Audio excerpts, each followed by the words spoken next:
Hello, I'm Alex Mansfield, the host of Manny Talks Shooting, and welcome to another episode.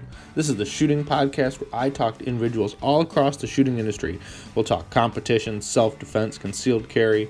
If you like this content, check out our YouTube channel, Manny Talks Shooting. And without further ado, let's get to this episode. Welcome, everybody. Welcome back to another installment of Manny Talks Shooting, the shooting podcast on the internet because I enjoy it. You listen, and I like watching that you listen, so it's okay.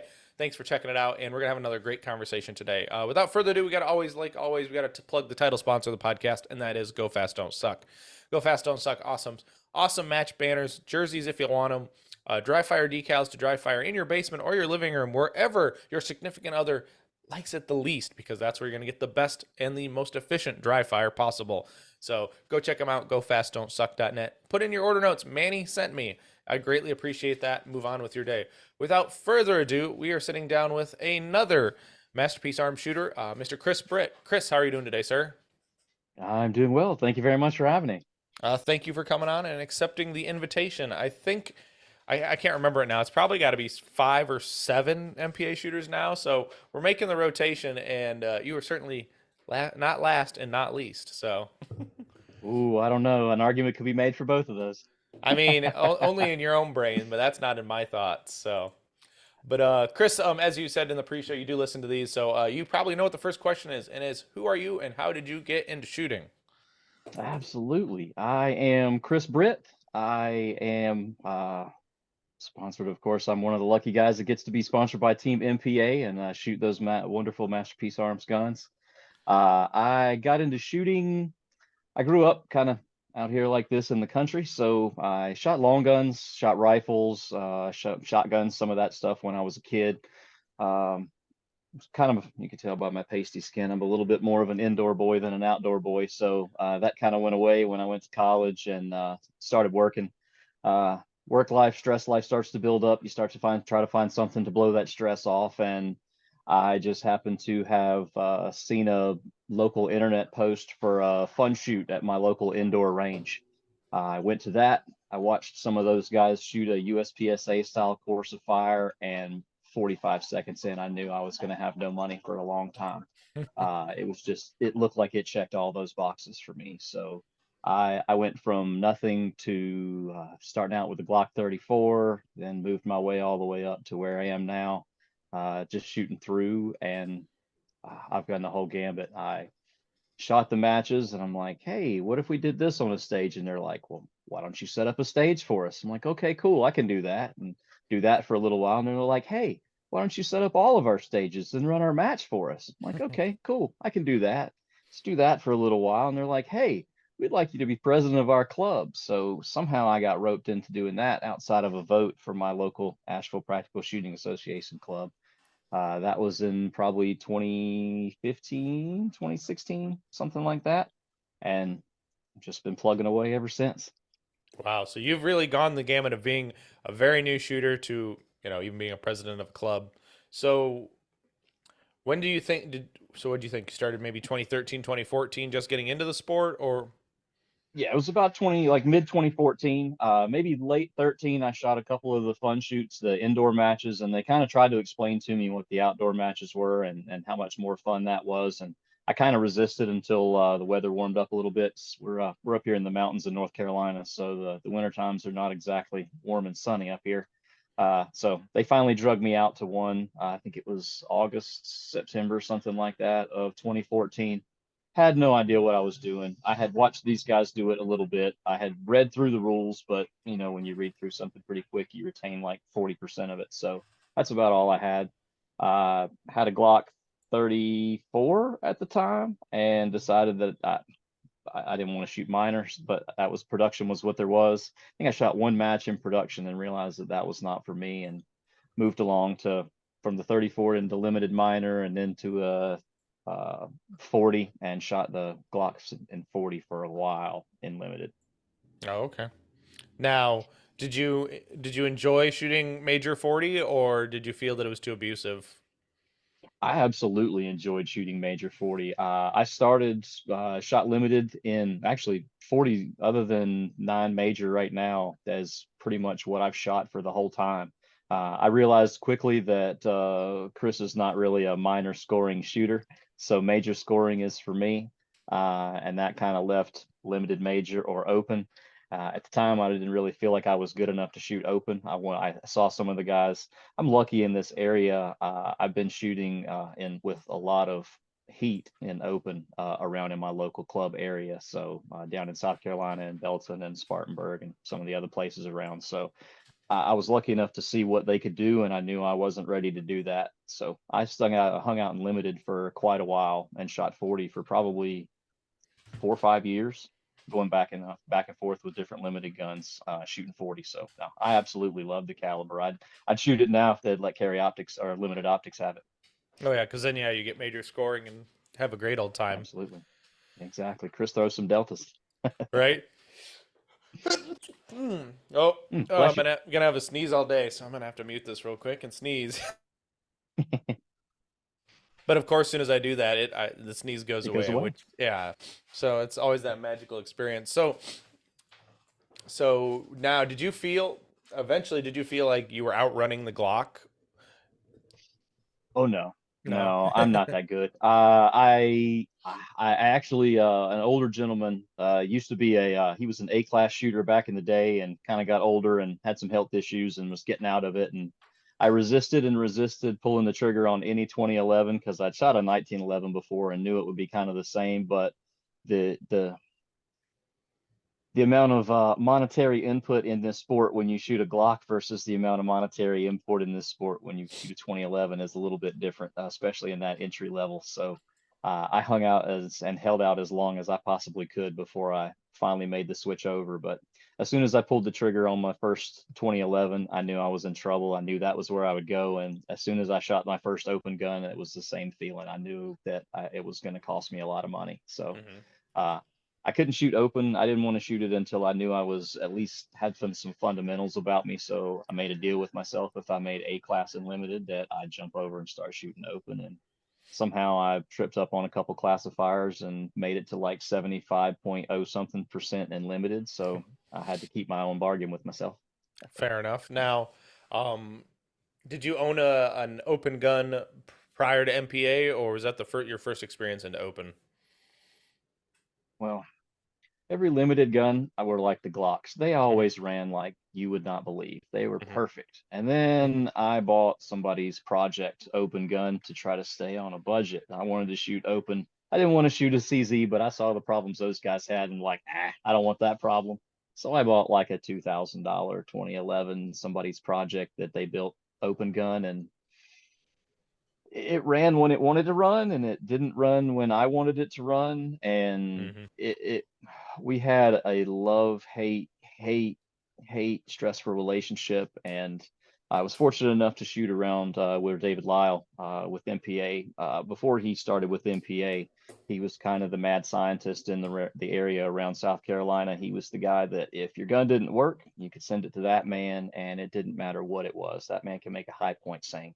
So he asked and asked and asked, and eventually I let him work on it enough to where it would run. And as soon as it started running, then I was lucky enough to get an email from Travis that said, "Hey, we'd like to have you shoot an MPA." And who turns that down? So I kind of helped a little bit with developing some of the lefty stuff with David, and it's just taken off from there. Hmm. Yeah, that's got to be cool. Now, the question is, did you keep the project gun or did you kick that down the road? You know, it's that crazy girlfriend. Like you just can't. Yeah, like, the number's still on my cell phone. It's still sitting in there in the safe. She's still there. Hmm. I don't like to talk to her, but every once in a while I'll be walking around feeling sentimental and it comes out. So, but yeah, I still have it. I haven't shot it in probably, I don't know, at least 6 months or so. Every once in a while I'll pull it out and take it into my local range and maybe put, one match through it, one, two or three stages through it just to keep it, make sure that just to convince me that I need to be where I'm at shooting the gun that I'm shooting currently. It Hmm. keeps me humble. Right. Fair enough. Yeah, and it's that always that first open gun that seems to, it's like it, it grows on you. Although it deserves to be in the safe for being not running right. Yes, well, most guns, it's hard for guns to leave a safe, and it's even like limited gun. All my guns, I kind of get attached to them, especially competition. any gun Mhm. that's taken your blood a little bit, somehow you kind of form a bond with. So Oh they're yeah. hard to leave the safe, and especially that first open gun, that was kind of like, your first baby's goalie gloves or something, something you want to hold on to. Right, exactly. So how did it feel when you got that, notification or email communication from Travis saying that they wanted you on Team MPA? How did that make you feel? Oh man, I didn't know how to react. I thought it was fake, to be honest with you. Like well, not fake, but I didn't believe it. Surely didn't believe that it was meant for me. So you look at the other guys that are on that team MPA, and you look at the caliber of shooter that they are, and then you go watch. Well, if you go watch some of my videos, they may look pretty similar, but if you go look at the scores matched up with those videos, you'll see why I am where I am, as opposed to where those guys are. Those guys are on a different level. Hmm. So I was in shock, and it took me a little while just to realize what was actually happening. This happened right as they were first developing the open guns, before they even had released the open guns. So I waited for probably 2 or 3 months. Like, I didn't tell anybody. Nobody around me knew that I was going to be shooting for Team MPA. I didn't want to say anything until I didn't believe it until I really had the gun in my hand and was there for it. So Hmm. I kind of kept it quiet and didn't say anything to anybody until I actually had the gun in my hand. But the experience is just, I can't describe it. For somebody like me to be able to shoot with these guys and to talk with these guys and hang with these guys at nationals, get points from these shooters that are just in a class that are nowhere near me. It's deep in there. It makes my curve much easier to climb. Right, yeah, and it's probably one of those things you wanted to keep close to the vest because you were so proud, you were in shock, but it was definitely something. It's nice to then be able to pull back the curtain, and be like, "Ta-da! Here's all my green." Check it out. Yeah. Yes, I definitely wear it proudly. Like, I'm still not exactly 100% sure how it happened, but it's one of those Talladega Nights things. You try to take this from me, I'm gonna punch you in the mouth. So, Right. But as they say in Talladega Nights, if you're not first, you're last. and that's if like I said, if you go back and look at those scores, that's kind of how it stacks up. Well, and truly in open, that's what it seems like. If you're not first, you're last, and because everyone's got to be fast, everyone's got to still be accurate, and it is a true foot race in open division. Yes, especially now, man. It seems like in the last couple years with the MPAs and with the new version of the Atlas guns and some of the Karns and the Venoms, like the open guns that are out there right now, 9 Major used to be a little bit beastly to try to tame. Like, people were kind of afraid of 9 Major when I first started out. It seemed like everybody shot super. Now it Hmm. seems like there's a lot of 9 Major guns out there that are shooting pretty flat. So it's pretty amazing to be able to watch some of these guys go out there and run and shoot. The timing of it, the dance. Right. Yeah. And it somewhat seems like it's not even if it's flat. It's just kind of how the dot returns. Like I know Yeah, personally on it just my gun is not necessarily quote unquote someone would call it flat, but the dot goes boop, doop, it just comes right back. So it's super repeatable. I don't quote it and promise it like that like Atlas's branding for it because I think it's a little silly, but I mean because that's what a gun's supposed to do. It's supposed to return to zero. But no, yeah, it just seems like when the dot comes back, you just can pull the trigger again. Yes. Anybody that shot a gun that's not balanced well, though, that wasn't built by a quality person, when you start watching that dot going this way one time and that way one time, and then somehow going this way one time, like it definitely makes you think more. And if you're thinking shooting open, then you've already lost. Hmm. Yeah, you definitely, and you got to have really solid fundamentals. I mean, although the grips are super heavy, you still need to be able to grip the gun properly. Oh yeah, it matters. You got to be able to hold on. And if the push out's not right, then that little red thing's not going to be there. And you've lost, what you're trying to, the 2/10 of a second you're trying to make up and cut off on that draw, you lose a second and a half because you're taking that extra 2/10. Oh yeah, absolutely. And that's where it really comes down to is kind of like that consistency too, where it sucks. But you got to be super consistent because your competition will be, and they will capitalize on your mistakes. Oh, everywhere, and from GM right on down through the B class, where it's where I'm sitting. And man, the B class heat for me is just as heavy as that GM heat is for those GMs. Like, if you look back at a lot of the majors, the points in those, that it's not very far apart. It's a pretty narrow field down here, way down here in the bleachers and the nosebleeds where we play too. Hmm. Oh yeah, absolutely. And that's kind of one of the nice things is don't feel bad. I am still B class open as well, and it definitely is like, you know, like on like if you go to a local match, sometimes like, oh, you know, I'm consistently beating this person, and then somebody comes out of freaking nowhere for a major match because you just stumble, and then it's like, it's all over.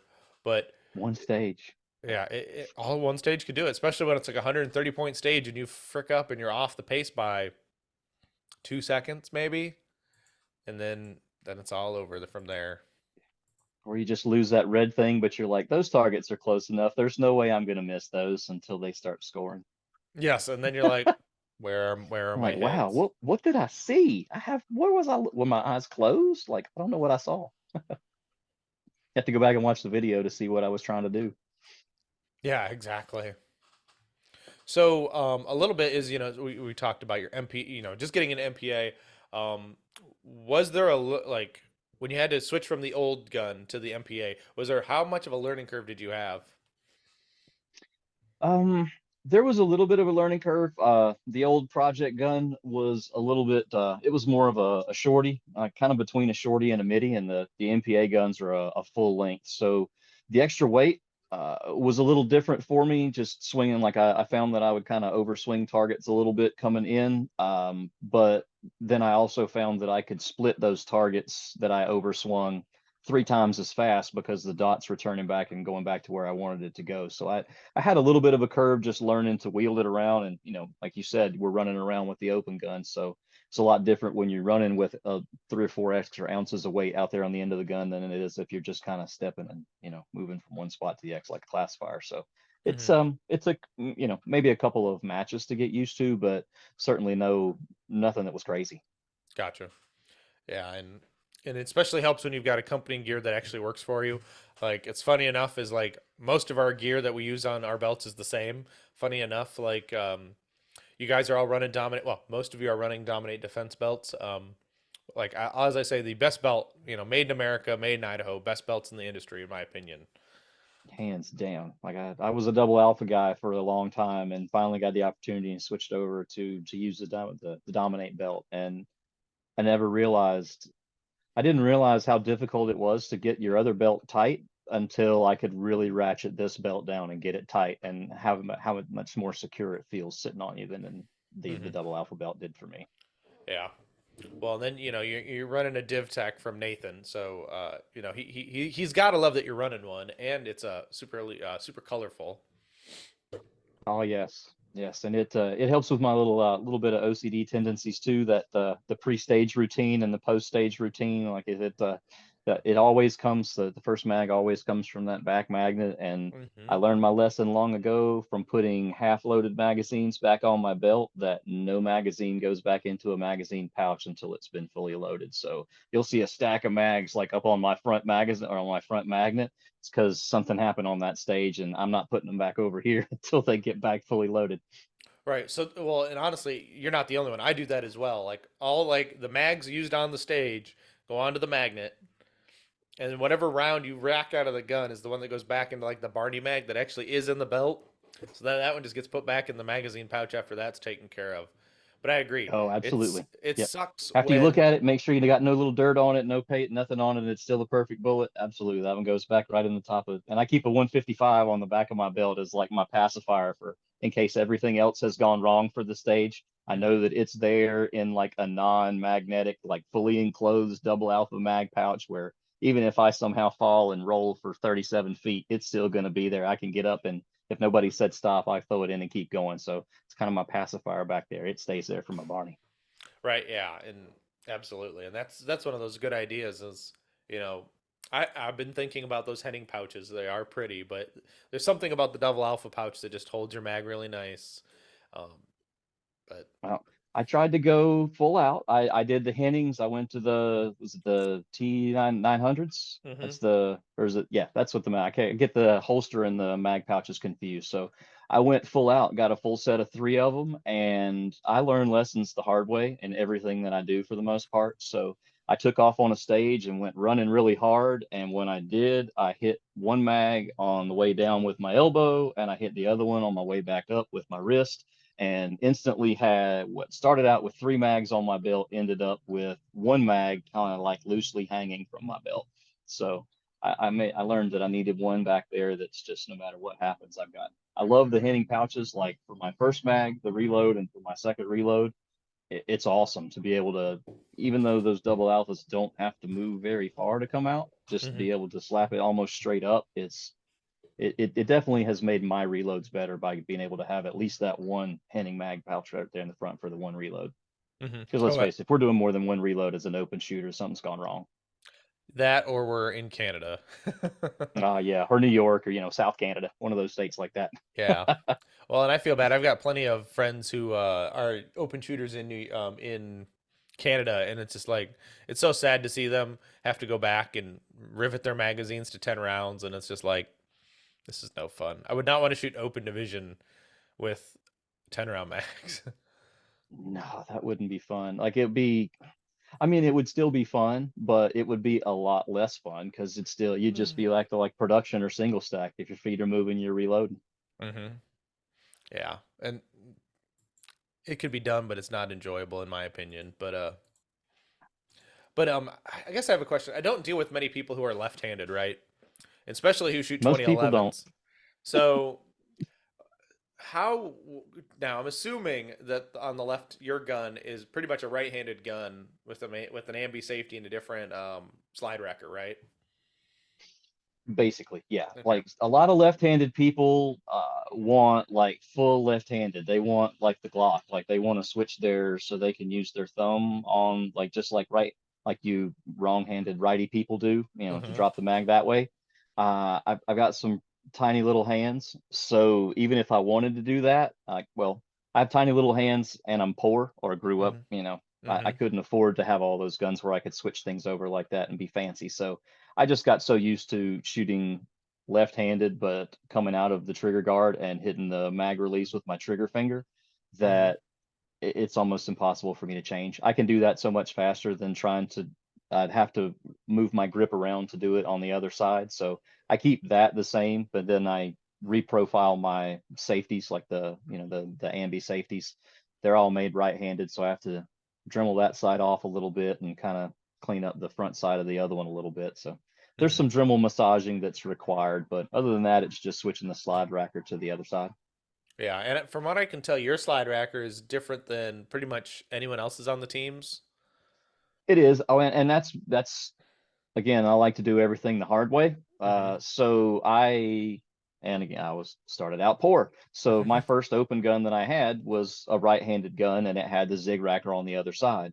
And I kind of liked being able to come over like it was a fairly natural motion to come over the top and rack it with the zig racker on that side. So I liked it. And that's the way I asked him to build my first gun, and then started shooting it and realized that it's probably not the right way to do it. So I had him switch it, and when I had him switch it, it was already milled for a zig racker coming from the other side.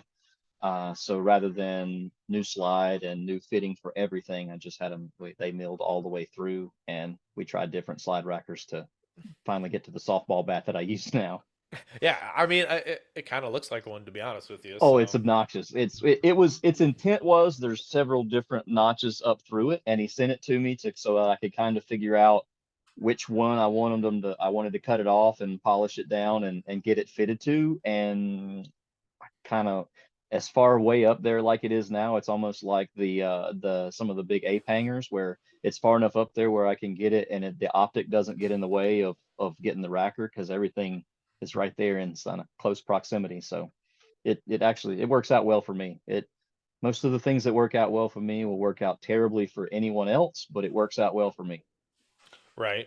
No, that is true. It's usually how it goes. But now, does it help prop the gun up, or does your thumb rest prop the gun up more than the? Yeah, it catches on the thumb rest. Yeah, the thumb rest sticks down a little bit, or the gas pedal. Yeah, well, no, the thumb rest, the MPA thumb rest. We don't use those other words. Oh, got it. Um, yeah. So yeah, it props on it. The angle on the racker is a little bit steeper, so it doesn't actually get in the way. Right. Which I assume that's how my gun is. My gun's, the thumb rest will more. It hits on the thumb rest before it ever hits on the racker, unless you're like the gun's like upside down or sideways or something like that. Or you got like a barrel that's got a dip in the middle of it or something crazy. Yeah. But yeah. So. Oh yeah, yeah. The blue barrel. Yeah. Um. Yeah. Now, you're actually using the MPA designed like golf ball textured thumb rest? Yes, Dave. Well, yeah, yes and no. Yeah. It is, but it's just like everything else. It's backwards. So the mount looks a little different on it because it mounts to the frame as opposed to mounting to the side Frame of mount. the optic mount. Yeah. Yeah. So it's the same one, only different. Gotcha. It's what happens. What happens is wrong with being left-handed. Right. Now, when you used your other gun, did you have a thumb rest or did you not? I did. It was the Double Alpha makes one that's very rudimentary. That's almost just like a little metal flappy paddle, and it's ambi, so it can go on the right or left hand side of the gun. Just had to have the left hand side of the frame, or I guess technically the right hand side of the frame, drilled and tapped for it. Okay. So it's not like you had to learn how to use a thumb rest with the new gun when comparatively. You just No, actually, to make it easy, David had me take some measurements, almost like fitting for golf clubs. Like he had me take some measurements of like from certain points on, measurable points on the gun to measurable points on the thumb rest, so we could get it pretty close to where it was on that gun. So it took a while for me to get it comfortable at what angle and which notch I wanted it in. So he basically kind of mirrored that when he built the mount for the thumb rest. Oh, very cool, very cool. So Chris, I guess I got a question. Is so what currently drives your shooting? Like what drives your goals? Ah, well, those are kind of two different things. What drives my shooting is, for me, the first and foremost is just to blow off stress. Like I do this to have fun. If at any point in time I'm not having fun with it, I kind of walk away and remind myself that I'm doing this to have fun. So that's the biggest thing for me. The other thing that kind of drives my shooting is and, every court needs a jester, and I'm kind of the jester for the team, but they drive me to try to, I want to be a better shooter so that I can make the gun look good and so that I can make the team look good because there's a lot of guys that are like up here and I'm like right here, but could be a little closer to there. So that's really what's driving me. Like before I got on with MPA, it was solely for fun for me. I ran around like a chicken with my head cut off. Practice was like an Allen Iverson kind of thing for me. Like I know there was zero dry fire, there was zero anything for when I moved from iron sights to a dot. I probably maybe dry fired for 30 minutes or so to be able to be comfortable that my same push out from the limited gun would work for it. But once I sign on the dotted line and once it's a little bit more than just me that's running around, so a little bit more drive to be a little bit better shooter and make everybody look good, not just myself. Right, yeah, and honestly, having fun is why we kind of do this. You're exactly right. We do it to have fun, to blow off the stress. If we're not having fun, why are we doing it at all? It's like, it shouldn't be causing us too many headaches. Other than why did I do this dumb move? Why did I shoot that no shoot? Why did I take a third shot here and add an extra second and a half at the end of my stage? You always question Oh yourself on yes, those all the ones, pillow crying. right? But when it comes to fun, what made you wear the funky pants and shorts? That is a story. Well, actually, it's not a super interesting or long story. I'm a pretty competitive person. I kind of always have been. I've kind of been one of those people that if I can't win, I don't really want to play. Take my ball and go home. Hmm. But shooting is such a stress relief for me, and I realized that right away. And I was taking it way too seriously when I started out, and I started to not have some fun at it. And it was not because it wasn't fun, it's just because I was being too hard on myself. And I realized it's really, really, really hard to be down on yourself and to kind of, give yourself that talk in the mirror when you're wearing funny pants. So it really just kind of started out as that and just kind of has ballooned out from there. And, it just, I'm one of those people that doesn't other people's opinion of me doesn't rank very high on my list. I don't really care what other people think of me, so it's really more for me than for anybody else, and it makes me happy. Right, yeah, and I can definitely see that. That's got to be where it's truly fun. But do people ever go up to you and ask you why about the pants, or do they compliment you on your pants? Oh yeah. I get little kids coming up to me. I get 80-year-old people coming up to me. I get people that will come, especially like at nationals.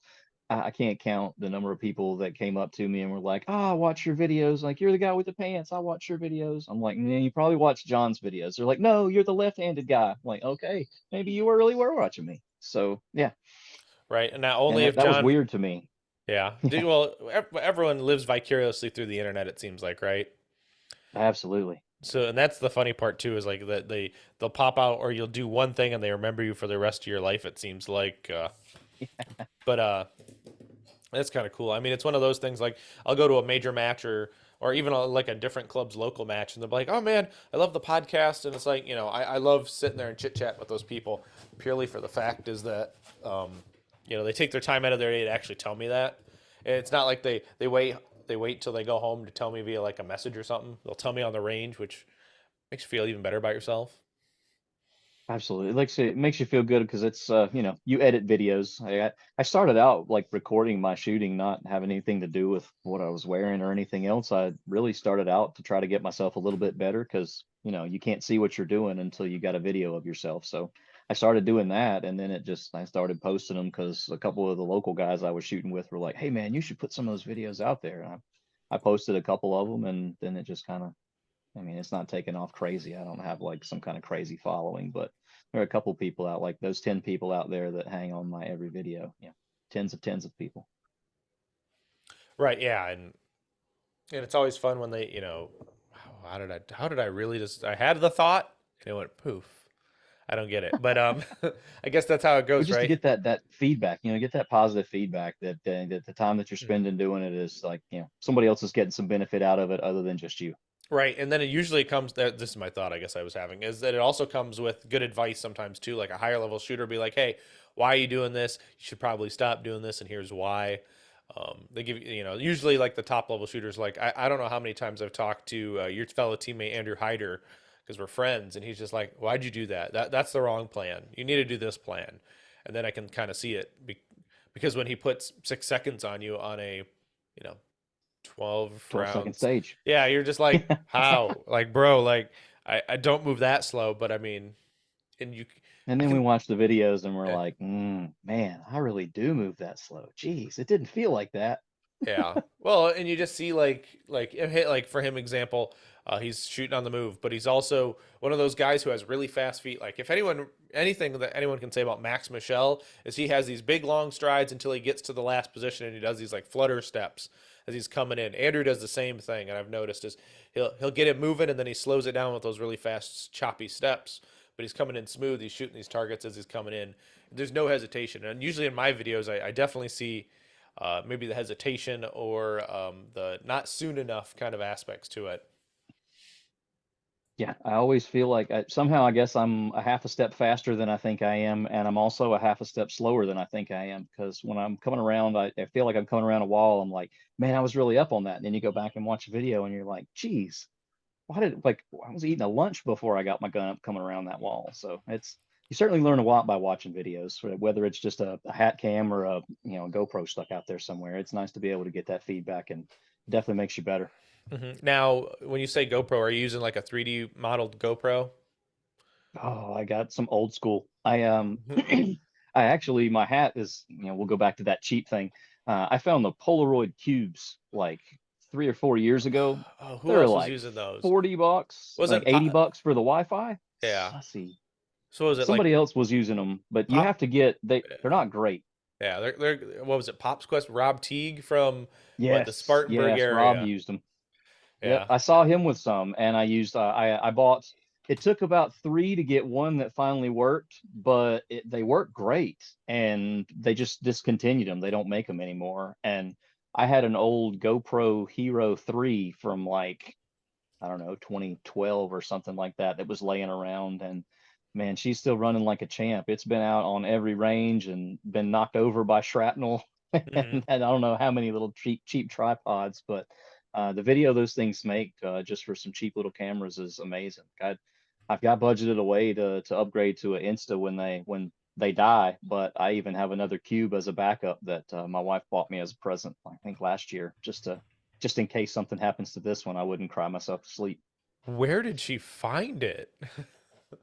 It was one of those, not eBay, but one of those other like Mercari or Poshmark or one of those, person to person site sales. Right. Yeah, and those are always some of those good finds too, like the Facebook Marketplace. When the wife's always telling me, "Hey, I found this on Marketplace," and I'm like, "That's cool. I mean, I don't have any use for it now, but of course, when you need it, you don't have it, so it's just like, well, whatever." Everybody's gun stroller came from Marketplace, I would assume. I'm sure all mine have. Yeah. Now, yeah, there's nothing wrong with using a stroller. I used a stroller for a short minute, and then I upgraded to that fancy metal cart that you can sit on. But Ooh, yeah. well, and that's cool because I just throw a big old selfie stick like Rob taught me. You throw the pole in the air and you put the camera up top, and you point it down at the It gets the whole stage. thing. hmm It's not very Oh cool yeah, for he was Instagram, but it definitely is good for like analyzing video. yes, if you truly want to see what you're doing, like the way Rob Teague style, Pops Quest style videos from that big old boom cam, it definitely you can see your movement. hmm Yeah, I miss his beard. I watched a video of his recently, and he was like clean shaven, and I'm like, what's wrong with you? Did Ah, someone beat you, or did you really have to get a corporate job? yeah, he sold out, man. He sold his business and had to go work for the man again, so had to start shaving it.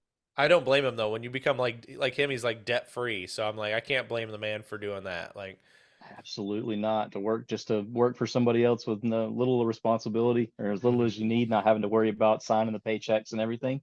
Oh yeah, I'm sure it was easy, like Yeah, I the was like, stress drop for him. where do I sign? Yeah, exactly. But yeah, what are we talking about? Oh yeah, great things about video. And I love taking video. And then like, I don't know if it took me a minute to figure it out in my make ready routine. So I don't know about you, just to figure out when you turn the camera on, when do you do all this, and Yeah, I'm one of those people that's borderline blessed with some ADHD and some OCD. So for me to have been able to develop a routine in those things is very comforting. So I definitely have the same, like I've got the same routine. It's not quite a GM make ready routine, but it's pretty close to it, especially when you had to throw the dot in there with it and getting the camera turned on. So it's a Mhm. process, but I think I've got it down to like 35, 40 seconds now. Yeah. Now you run an RTS too, correct? I do. Yeah. Curious, which MOA is your dot? Huge. Oh, so you got the 10. I 10? run a Okay. 10. Yeah, I do. And Yeah. people complain that it's huge, and especially, I haven't shot them, but there have been several majors here lately that have had some really deep targets, like 30, 35, 40 yard steel and paper targets. We'll say that it covers the whole target, and that's true, it does, but most of the matches we shoot, there's enough light out that I can kind of dim it down a little bit to where it's almost like a translucent dot. And, you know, it takes a little bit more time to pick it up for the other targets on the stage because it's dimmed down so much, but you can see the target kind of through the dot and be able to call shots a little better, at least for somebody like me. That's how I use my big old dot on those long target stages. Yeah, and I agree. Like I use an 8 MOA, but I'm able to turn it down. But honestly, the bigger the dot is, the better for my astigmatism it is. Like my astigmatism Yeah, on a you get 1 less MOA halo. dot. Yeah, I don't like the halo, the starburst, the comet. So like when I was trying to use a 1 or a 2 MOA dot, it didn't work. But once I got to like that 5 range and then I went to an 8, it was like this is money. And yeah, we up here and at the my home club, we definitely shoot 25 yard, 30 yard mini poppers all the time. And I see no problem in it all. It doesn't cover up too much of the popper. It's just right. Yeah, I'm evil. I'm one of those match directors. As soon as they changed that rule for the mini targets, I Mhm. may or may not have hard covered some mini targets or no shooted some mini targets at my matches in the past. I will never confirm or deny it. But once they changed the rule to that, I'm a huge fan of those mini targets, man. You could tuxedo one of those things and put it at like 12 yards, and you really start watching some people's splits dropping. Well, yeah. I mean, honestly, that can definitely be a challenge in itself because it is so small. Like, because this is the half size target, right? Not a third. Yeah, Okay, yeah. half is not as terrible as a third size target. Just think about people trying to shoot your dry fire targets on a stage. I mean, it's like I can't score it. It's already blown up. Yeah, that's the only drawback that I found to using those half-size targets in a match is you go through about twice as many because you have to change them out twice as fast because the zones, the lines don't seem to be quite as the perfs aren't quite as distinguishable to start hmm with. And then when you start getting some pasters on them, 3 or 4 squads rolling through, they get pretty bad. Yeah. But the fun that they are to shoot, it's well worth it to throw a couple more out there. I make doubles when I make hardcover. Yeah. Well, you kind of have to. I mean, they're just going to get destroyed. And as a match director, you don't want a stage thrown out because they can't accurately score a target or a bunch of other crap. So, Where they've shot through that target and it's destroyed and you don't have one like it to replace it with. Like that's, yeah. something like that. And try to, all those situations come up in the past and try to avoid them by learning from them in the past. Yeah. Now, speaking of being a match director, you kind of got suckered into it, it seems like, in the beginning, right? So, from designing a stage to building stages to then running a club, why do you still do it? Ah, I enjoy it. And when I say running a club, we're a very small club up here in the mountains of North Carolina. It's a small club. Um, my local match, we sometimes we have 10 people, we may have 20, 30 people. It's not, RBGC or something like that. I'm not running 100 person per weekend match or anything like that. So most of the guys in our club shoot for the fun of shooting. Got some old guys that just like to get out and shoot, and got some gamers that like to play around a little bit too. So have just enough mix so I can keep it interesting. And I enjoy watching other people have fun shooting. I enjoy watching people shoot a stage and not run by a target, but have to really break down a stage to figure out how to shoot a stage. Like it, you go through, or I assume everybody goes through as a match director. I went through several different stages of designing stages. When I Hmm. first started designing stages, it was 32 round close target plow targets because I wasn't a good shooter, and that was fun to me. Hmm. So that's kind of how I started out designing stages, and you get a little bit better and you get kind of tired of shooting those kind of stages. And then you become, or I became that like devious, tuxedo targets at 35 yards and mini poppers at the top of the hill where, we can't even judge that distance on a rangefinder. Hmm. Hiding targets in places, doing things like that to really to kind of, to get to shooters, and I realized that was not fun. So now I figured out it's kind of fun to I figure out what I'm trying to make the shooter do on the stage, and then design my stage around that, whether it's shooting targets on the move, or whether I want to make you go to every corner, or whether I want to force you to shoot this steel from over here, or those kind of things. Hmm. And it's fun to play with stages just in the targets too. Like it's a very different thing if you've got 8 yards worth of open space to cover and 4 yard targets, but those 4 yard targets are all headshots instead of wide open targets. Like it makes that a little bit more of a premium to get the targets. So I like to mix that up a little bit too.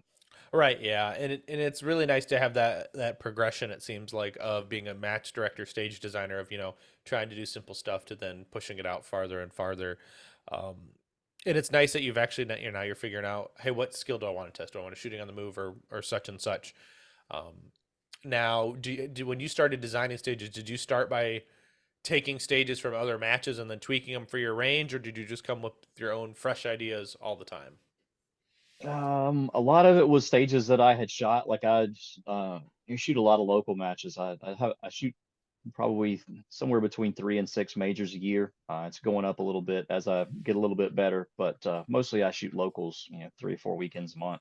So in shooting all those, it's a lot of you see a lot of stages, things that I thought was fun or things that cool to stage design or something. I would take it and kind of I started out just drawing them on like literally drawing them on paper and sending them with my guys, and then moved on to the like SketchUp, use SketchUp for a while. And the adult Legos have been life changing, for not as much for me and being able to set them up for my guys that set up when I'm not able to be there. I guess I'm not very much of an artist, so they're a little easier to interpret what I'm trying to get at with the 3D stage builder kit. Right. Yeah. See, and I use SketchUp and the 3D Builder kit. I don't. It sometimes seems it's simpler or easier for me just to go into SketchUp and play like on the base that I'm used to. But Oh yeah. it definitely is can be challenging for someone who doesn't know what they're looking at on a SketchUp diagram. Like Well, the I don't. biggest thing that got me on SketchUp was the ground. I kept putting everything below the ground, and even when I locked the ground, I somehow still got targets and target stands below the ground, and that just it'd take me 30 minutes to try to figure out how to get it back above ground, and then I've lost what I was trying to do. Yeah. Yeah. That is definitely a struggle at the beginning. It seems like because I do remember those days of why is this target in the air? Why can't I get it where I want it? But Just sit on the ground. That's all I want. You're not even important. You're just one of those targets way over here. Just go away. yes. Now, I don't know if you use this on your SketchUp, but I was able to get the grids, put the grids on the ground. So every group, like square on the ground, would be a yard. So it's super Oh yes. easy. So then you can walk it off like, all right, I'm 5 yards up and I'm 4 yards over from the side berm or whatever, and then you're able to find where you want to put this wall or and then start building your stage kind of off of those points. That definitely speeded up. Sorry, stage building. It seems like. Oh yeah. And you go through that was another thing, kind of going through the progression of stage design. Some of the first stages were like, this is the coolest stage. It's got 37 walls and 19 barrels and four activator, stupid stuff. And now I'm like, this was a fun stage and we had three walls and a barrel. It was cool. Like Yeah. trying to be as minimalist as possible with the props, but still challenge the shooters and still make people move. Like it's to me, it's not a great stage if I could stand in one spot and shoot 12 rounds. Even if Mhm. I can shoot that somewhere else, but I choose to shoot it like, it's start shooting that many targets. We need some barrels. Right. Well, yeah, and it's simple enough. Yeah, you block it off from a barrel. But I do like I'll review if I review looking at somebody else's stage, like I can pull it into SketchUp from if they put it out somewhere on a SketchUp file. I'll drag it into my computer and be like, all right, how can I accomplish the same thing with less barrels or less walls? And then you're like, okay, so this saves you on 25% of your props. Like, but in And less some props you have out there, less props you have get shot. and get to have to put away at the end of the match. Yes, that's the worst part in the summer. Hmm. Yeah, that's for sure. That is for sure. But now, does you say you shoot in your very small club, you're the match director of a very small club. Is there ever a chance that you could hold a major match at your club, or is it just absolutely that too small? Well, we actually there's another range that's nearby us that is they're actually, like I say, when we're up in the sticks, we're up in the sticks. Hmm. But there's a range nearby that's digging some new bays. They actually have like 5 or 6 of their bays done right now. Their intent is to have some major matches up here in the Burnsville area. Well, I'm in Brevard, North Carolina, which is kind of south of Asheville. Burnsville, where I have my matches, is about an hour north of Asheville, so nothing's close to me. Hmm. Everything's pretty far. So the match that I run is about an hour and 40 minutes. That range is about an hour and 40 minutes. Everywhere I shoot is an hour and 20, hour 30, 2 hours away. But Yeah, hopefully because they're going to have some majors up there. yeah. Well, and even that, like you still went to Rowan this year. Did you go to Rowan last Yeah, year as well? yeah, yeah. It's about from where I am to Rowan is about 3.5 to 4 hours, depending on the traffic, getting through a couple of cities. Hmm. So it's most people don't realize how long of a state North Carolina is. You just don't, because most people aren't here or have that much Hmm. experience with it. But it's a pretty long state, so it could take 5, 6, 7 hours to get from one end to the other.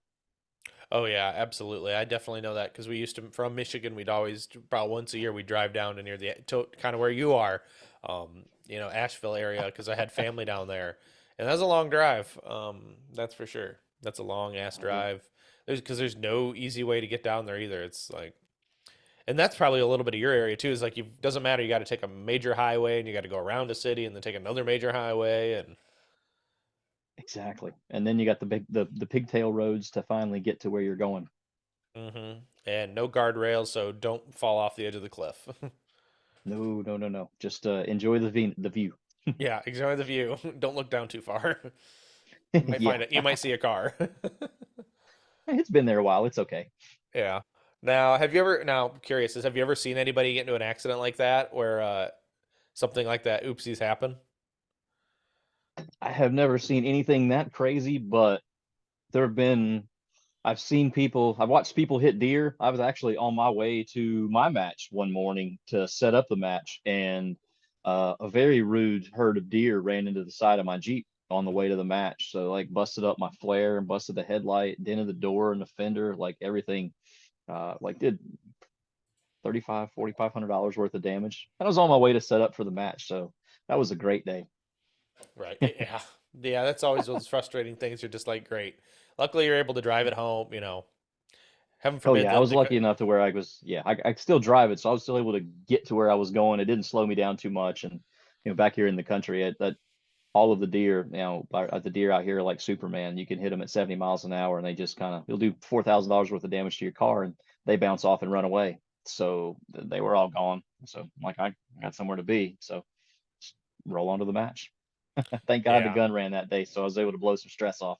That was the pre-MPA days. So it was iffy back then. Yeah, no doubt. Now, Yeah. speaking about, we talked about majors a little bit, but when you go to a major, do you try to squad with friends or do you try to squad with new people you don't even know? Usually I try to squad with a couple of people that I know. Um, I tried a couple of times to shoot with complete strangers. Like I shot a Georgia match one year with strangers, and I think like 2018 when I went to nationals with limited, I shot with mostly with strangers. I didn't really know anybody, and it's I don't know. I'm not really a social butterfly, but it's nice to at least have somebody that I'm comfortable bouncing stage plans off of. You know everybody by the end of the match because this is such a like-minded tight community. We're all basically the same person. Once we all start talking to each other out on the range, so you're Mhm. instantly friends with everybody that's around. So, but I find that if I've got a couple of my friends around, or I like to shoot with people that are better than me too. I definitely find that I push myself if I shoot with people that are a lot better than I am, or at least markedly better than I am. I pick up on their tips and tricks. So that's the way I try to squad if I can. Yeah, and I can definitely imagine that. I know I enjoy that too, but I also like to be the enjoy the guy who's like, all right, chase me today. Like I'll shoot with my buddies who are definitely not as good as I am, but it's like, all right, let's see if you can keep up. Like, let's see And if I can not make a mistake. well, shit, even if I make mistakes, it's not that hard to still win. But I mean, they try, and when they try, it's fun because it's like, because then you're always asking, what's their hit? I mean, not for it doesn't go against my mental process or my mental game, but like, what's their hit factor, right? Like, okay, I don't have to worry about anything on this one. Yeah. And see, my local match is around, like my match is completely different. Like my match is once a month, and I'm Hmm. so far north where my match is that the circle there doesn't really intersect with the circles that I shoot at the other matches down through South Carolina. So Hmm. um the heat down in South Carolina, like there's with Hopkins and Tyler Meisenheimer, those guys, and I've got like three or four M's and GMs open shooters. Like it's crazy. Like it's and there ain't no winning no local match. Not even a local match down here for me. Not the I don't even like the one place we shoot at, they give you a discount if you finish in one of the top three. And anytime I walk up and I can hand them less than my $20, man, I'm doing backflips away from them. Like, somebody screwed up last week. Yeah, So exactly. Now that's pretty cool. Yeah, you've got Hopkins down there, Tyler Meisenheim, good bunch of guys shoot. David when he shoots up there, or because he moved to yeah. Georgia, if I'm not mistaken. Yeah. He moved. He's a little bit closer to where we are in the upstate. Like it kind of sometimes he makes it up this way, but he's been shooting a lot more majors this year. He Hmm. definitely has done major focused. So he's been traveling around shooting with the other MPA guys at all these big matches. I think he was Hmm. like 13, 14, something like that. He was going to shoot this year. That's too Seems many. crazy for me, but In my opinion, whew, that's too many. That's like you're gone like in the summer because most of them will be in the summer. It's not like they spread them out very often. It's not like they spread them out between April through October. It seems like they all sit in the middle. You might have one on the end and one on the other end, and then it's basically everything else is in there yeah, except for the stuff in Florida because they can do it and that not be super super cold or get dark on you. yeah, absolutely, absolutely. Florida, it could be nice, but I don't feel like going to Florida. Maybe I just don't feel like using match sign up or whatever that non-practice score way is that they all sign up in Florida. Oh yeah, I haven't even think about that. Yeah, because that could be annoying too. It's not. I'm just that way about it. Like it's just something that's not familiar. It takes a couple of extra minutes to try to figure out how to do it again because I only do it maybe once every 2 years or so when they have matches down there, like majors. Yeah, absolutely. Yeah, that definitely could be something that I don't know. I kind of agree with you. Practice score works. Just keep it on there. Yeah, I can see all the information I need to see, and if I don't have the information, I can get it somehow. Exactly. Pulls right into that competitor app that I don't know how to read and don't have any business looking at anyway. I mean, yeah, that is true. I mean, most of us don't have the business to Just read it makes me any. sad. It could be a little bit, but then you could also be like, oh, if I didn't have this mic on this stage, where would I finish? And then, but That's what makes me sad.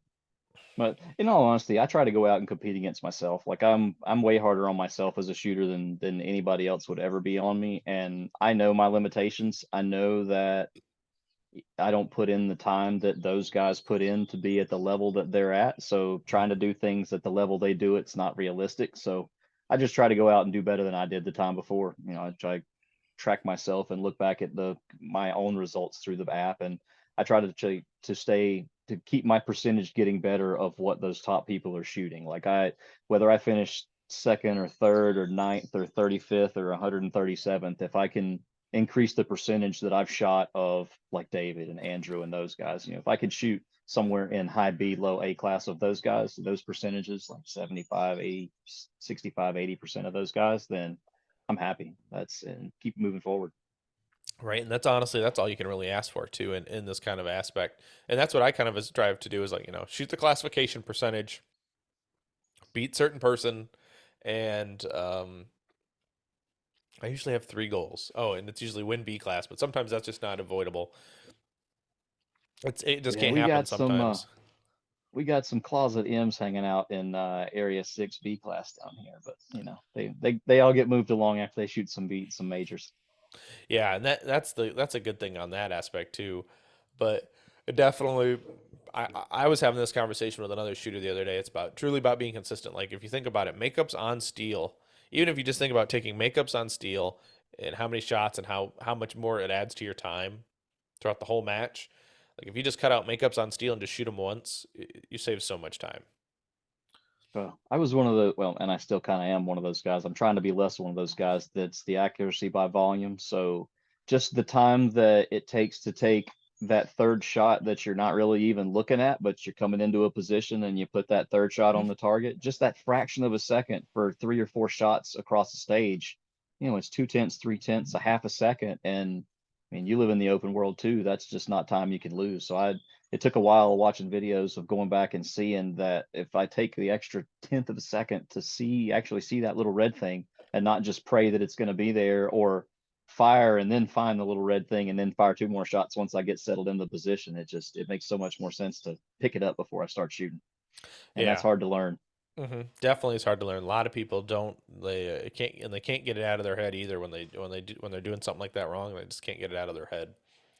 But Or get it out of your head for 10 stages out of an 11 stage match, and then that one stage, you just can't help yourself. yeah. Now, I guess this is with that statement. Do you find that you are better at the beginning of a major match or the end of a major match? Um, That's changed. I used to be, I get better as the day went on, just from because like I said, I don't really practice. I don't do a lot of, I don't do it really, I don't have the facilities really to do live fire practicing very much at all. So the little bit of practice I do is dry fire practice. So for quite a while, I definitely got better as the match went along. The last few Hmm. stages may start to fall back off a little bit because I got better and hit that peak, and I'm like, I'm great, I'm gonna send them, and then Hmm. kind of fall back off for a stage or two. But I found like mentally, it took me a few stages to get into it and to get ready and to kind of get myself into the match. Where now I'm trying to kind of prepare myself a little bit more before I fire the first shot, and to kind of be basically 3 or 4 stages into the match in my head before I really fire the first shot. And it's helped at least a little bit. Hmm. Yeah, I definitely can see where that can definitely affect your match too. Like if you're waiting a couple stages to warm up, you're going to be off pace, and then you're just like those guys who blaze at it later. Just like it sucks because Yeah. you leave a bunch of time on the table. Yeah, you're never going to make up any time that you leave on a stage, on an open stage. Like even if you think you're going to make it up somewhere else, you're never going to make it up. It's a Hmm. lie. Well, and usually when you try to make it up, it seems like you give it up because that's where the disaster factor rolls in. Yep. Mhm. So, Chris, I got a couple more questions for you before we get done with our day today. But who are and have been some of your biggest mentors or supporters, not including your sponsors? Ah. Um, I was very fortunate when I started out here in the area where I shoot, to have some really good shooters. Some of them older guys that were kind of waning on their way out of the sport, to kind of give good advice, and some newer guys. Hmm. I'm sure Tom Powers doesn't really shoot a lot here with us anymore. He's kind of life took over and he's moved on a little bit, but he's shoot open for PT, and he was one of those guys that made me believe that you could do things with a gun that I didn't think that were possible to do with a gun. And was really approachable, really nice about, helping with stage plans and helping, letting you shoot guns and trying to help you through modifications, letting you know what was good, what was bad. And so he certainly helped from that aspect in verifying what's possible to do with a gun. And then in my local club here, a guy that kind of, well, he actually was started the club, Phil Flack. It's older revolver shooter, open shooter. He used to shoot with Todd Jarrett and those guys back in the day, like when they used to like the combat shooting where you had to roll around, your pistol still stay in your holster, like all that stuff when men were men back then. Hmm. But he was big in the sport, super knowledgeable about guns, and really helped me get started in terms of the buy once, cry once. What I should purchase. What would not be the right purchase. He's a smith, so he was able to mill this down, or I'm left-handed, everything's wrong for me. So helping me with safeties and helping me figure out timing of extractors and crazy stuff like that. And just he was the one of those people that say, you never miss fast enough to win, and it's one of those things that kind of sticks with me. Hmm. Yeah, and those are awesomely two great guys who helped you out in the sport, and you can probably never say thank you to them enough because they kind of sparked a seed and kept you progressing and kept you on the path that you are on now, and that's truly like something like I think of my mentors, and I can't thank them enough for what they've done for me either. So yeah. And I have to kind of cheat and throw David in there too, because you said not with the company and not with the sponsor, but I was uh I was very appreciative of David's help and David's mentoring before he became a part of the MPA team. So I'd like to throw it back out to David as well, because he's definitely been a big part of it for me. Hmm. Oh yeah, absolutely. I do enjoy when I get time to conversate with David. It's always nice to chit chat with him and bounce ideas off and ask him why this, especially when first kind of the guns came out and I kind of looked at him and was like, so why a EGW full metal extractor instead of like an AFTEC or vice versa? And then he just explained the knowledge dump on you, and then it's like, too much knowledge, bro, too much. Yeah, he starts giving you science, and I'm like, whoa, like Ricky Bobby is a driver. You can like flux capacitor, whatever you need to do. You tell me what load I need to use, and let me get a few rounds to zero it, and let me drive. Like I'll Hmm. tell you what it's doing that is not right for me, and we'll adjust it from there. That's basically how we've gone about this deal. Hmm. Absolutely.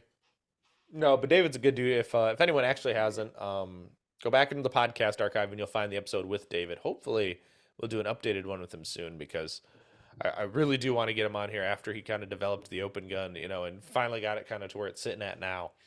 So I'll have to get him back on here at some point. But now that Oh yeah.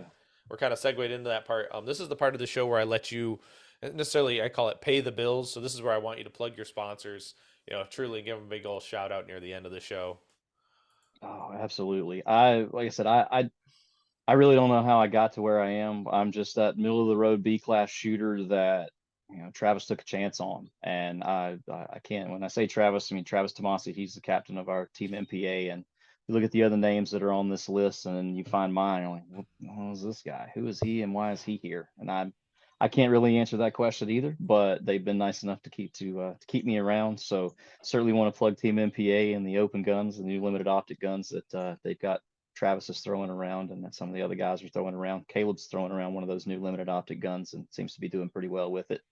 Um, the other sponsors that we've got, I'm not sure if you can see them in there or not, but lovely. My Isotune Sports are what the ears I'm using right now for our podcast. It's what I've been Hmm. using as my microphone and my ears for the whole time. It's what I use out on the range. I've used them work in South Carolina, being out on the range for 12 hours in the day. They're comfortable in your ears. They keep a charge. They muffle what needs to be muffled, and they amplify what needs to be amplified. So I absolutely love these things. We talked about the Dominate Defense belt a little earlier. Keeping that thing together, being able to ratchet that Mach 1 belt down is life changing. It's like it's kind of odd. It's you pick up the outer belt and you feel it and you're like, I'm not really sure, and you pick up the inner belt and you're like, I'm not really sure, but when you put the two of those things together, it's amazing the actual system that you have. You really need both, and that the way that the inner belt kind of comes together to give you that little bit of elastic to move it together gives you that extra little bit of cinch that you can't really get even with a ratchet strap on a regular belt. They don't work that well. Hmm. Uh, let's see, DivTech. I can't leave out my man Nathan with DivTech and his magnets. Those things are lifesavers on. Can't tell you, it seems to be coming back around the flare of those unloaded starts, mags on belt unloaded starts, or mags on barrels unloaded starts, and be able to have a magnet to throw that first mag on. Yeah, well, we shoot open, but to actually have to throw a mat one on there to be able to change to, it's nice to be able to have those there and to be able to hold my fan when I'm ROing. I got a little attachment where I can put my fan on my DivTech magnet. It's pretty awesome. That's And pretty cool. I didn't think about putting a fan on my magnet. oh, I'm an office mouse. I sit in there all day long on a computer. So I'm in air conditioning and I'm a very pasty fellow, as you can see. Hmm. So outdoors, that big orange ball in the sky, thankfully he's not out there this evening. It's kind of overcast, but he's not my friend. So everything that I can do, every advantage that I can take when I'm outside, I need it and I take it. Hmm. Yeah, I agree too. I definitely, I'm one of those weirdos. I got this tip from a buddy of mine. Is I wear those like moisture wicking, like almost fishing hoodies, those thin lightweight hoodies for UV, and I have the ones with the hoods, and I wear those pretty Ah, much yes. underneath under my jerseys just to keep me nice. I'm a little bit warmer, but I will say the sun is off me, and it is quite enjoyable.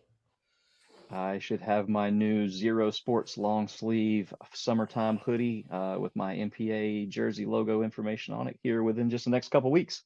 I Hey. saw a couple of those that some other guys were wearing at South Carolina, and it took me a while to get on board with, like you said, like the hook stuff, those Hmm. moisture wicking long sleeve things. Like it's just felt like to me like long sleeves would be terrible, and I tried one of those shirts, and it's a little uncomfortable until you start to sweat, but man, once you start sweating, it's amazing the difference, how much cooler I feel, and I save. It'll Hmm. save, I don't know, $3.6 billion a year in sunblock, basically. Yeah, no doubt. But yeah, definitely. Yeah, and the Ray Zero sport material is pretty fantastic as it is. Like the regular jersey material is nice, so I can't Oh imagine yeah, what that'll feel like as the long sleeve hood model. yeah. So that'll I'll be let kind you of know cool. in a couple of weeks. Yeah, but no, that's cool. I do have, I guess. Oh, and this I guess is Chris. If people actually wanted to talk to you to this mid, B class, middle of the road, nobody shooter, where could they, if they want to talk to you, where's the best way to get a hold of you? Best way is probably once I finally got onto the team MPA, Lauren over there at MPA convinced me to get on the gram. So that's probably the easiest way to get a hold of me is the wrong-handed Delta Slinger on Instagram. Hmm. Well, boom, people. If you want to get a hold of Chris, talk to him about MPA, any of his other sponsors, or just him in general and shooting. If you want to go shoot his match, go talk to him too. He'll probably be more than willing to talk to you about that as well. And yeah. So go check him out, guys, at whatever the wrong-handed Delta Slinger. I'll mess it up. I just usually type his name in and it pops up, but that's because I follow him. So go do that too. But Chris, brother, thank you for coming on. I've had actually a really good time talking to you and having a good conversation. So I thank you for your time. Awesome. I appreciate it. Thank you very much for, taking some time. You must be pretty hard up for guests. You got all the way down to me. I No, appreciate it. no, don't feel like it's that way, but I definitely try to make a round robin. But listeners, until next time, get out and do the things. I will see you on the next one.